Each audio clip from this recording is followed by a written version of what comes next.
आज एकादशी होती, गुरुवार होता, तर मी उपवासासाठी साबुदाण्याचे वडे बनवले होते. मी रात्री साबुदाणा भिजू घातला होता. भिजलेला साबुदाणा एका मोठ्या ताटामध्ये घेतला. त्यात उकडलेलं बटाटं, हिरवी मिरची आणि चवीनुसार मीठ टाकलं. हे सगळं मिक्स करून घेतलं. आपण पोळ्यासाठी जसं उंडा मळतो तसं मळून घेतलं, म्हणजे आपल्याला वडे करता येईल त्याचे. इथे सगळे वडे एकदाच तयार करून ठेवले.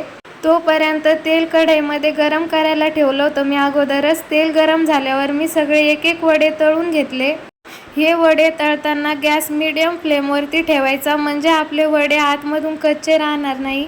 वडे तळून झाल्यानंतर मग मी थोडे साबुदाण्याचे पापड आणि चिप्स तळले होते.